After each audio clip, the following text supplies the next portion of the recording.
one of our pastures, mowing some thistles off. It's usually easier just to mow the whole section off instead of chasing all around. We got basically some Canadian thistles up on this ridge here, so we're here with the mowing them up with our mighty 7-foot wide woods mower. The batwing mower would be nice. We do not have one. My neighbor has one. We've used it before, but we do not have one of our own. We do not make a habit of mowing pastures.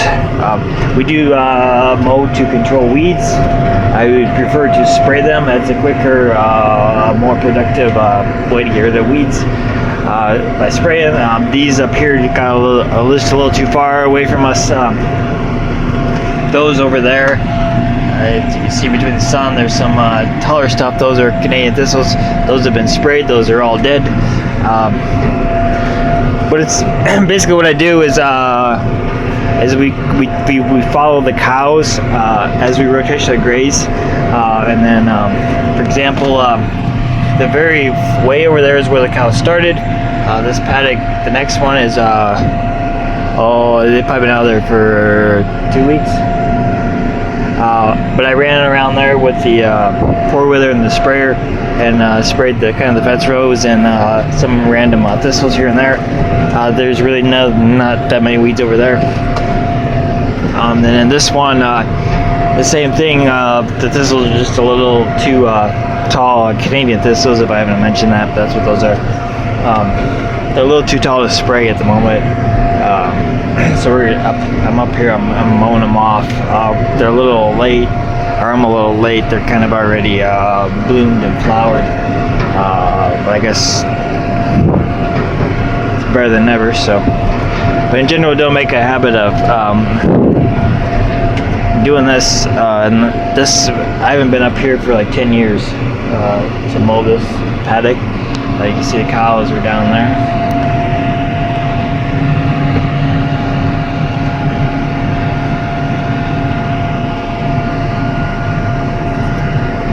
The paddock they're in there's a few right up here at the top. I'm gonna mow them off tonight while I'm here, but then that's about it there. And then where they're going next is over into the timber and down there, and I don't think there's really too many, so we really don't have much of a weed problem. Rotational grazing, kind of a continuous control of them. Like I said, we prefer to spray them because you can spray them once and they're pretty much dead. You can mow them off for years and you'll always have them. So yeah, and yeah, that all looks a whole lot nicer that I mowed it off. But in general, we have cows to mow grass, not tractors. But it is easier to mow the thistles off if you just mow the whole thing. Otherwise, you just end up driving around in circles and wasting time. But we don't mow pastures off for a couple of reasons. One, it costs money. Two, if you got enough cows, you don't need to mow pastures off. This grass gets a little tall. The cows will beat all that grass into the ground. Where they're at, that stuff was a waist high. They beat it, they trampled it all over. They ate a lot of it. They trampled a lot of it. It's all free seed. They'll trample that into the ground, and then that seed will eventually grow.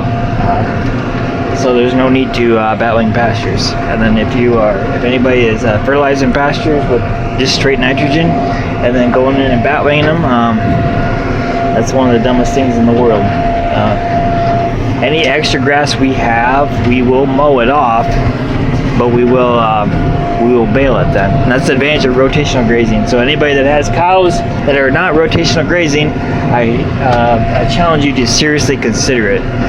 This farm that I'm at, since I've rented it, I've doubled the carrying capacity from what they used to run, and I've done that on every place that we have cows. We have 2 pastures that are not subdivided, and one of those pastures is 13 acres. It's got like five places a creek crosses through it. So basically, it is too small. There's no place to put fences. But we run some heifers. We usually take a fresh cut of hay off of it, and then we turn our replacement heifers out there after we've had them, after they've been AI bred, etc. So it kind of works out. And then the pasture way over there in those trees. It is spring fed, water fed in various places. It's about 50% timber. That place is not subdivided. There's 16 cow calf pairs over there, but it's not divided. But all my big pastures or our main pastures are all subdivided. Basically, we rotate cows once a week. So we get basically about 5 or 6 paddocks per farm or per pasture. We basically can run 1 cow calf pair per acre. That is double what the standard is in this part of the world. So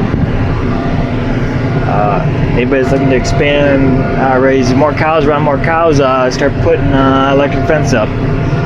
You'll be surprised, and I will guarantee that. And the electric fence doesn't cost nothing. I've got maybe $300 worth of electric fence up here, and most of that is all post. $300 on 65 cow calf pairs. That's like $5 a cow. That's 4 days worth of feeding her at home. The fence lasts 10 years, 5 years, 10 years. So basically, it costs me 50 cents per cow per year for electric fence to get I don't know. We leave cows up here till about Thanksgiving time, so it's well worth it. So I know there's a couple guys that watch that have cows. Look into doing some rotational grazing. I know it depends on where you're at. If you never get any rain, then I suppose it probably doesn't work. But I know there's some Midwestern guys that I know it will work for you guys. But anyway, that's what we're doing today. You can see the cows down there staying in the kind of the creek, the pond. There's our corral. They're down there. We're just gonna get these thistles knocked out right here before they make a bigger mess in the future, and then we'll call it good. But thanks for watching, guys. Comments, any questions? The barn swallows that's what's all flying around here. They're catching all the bugs. If you get any questions, feel free to ask. I try to answer them. Subscribe if you haven't. All that fun YouTube stuff, and we'll catch you guys next time.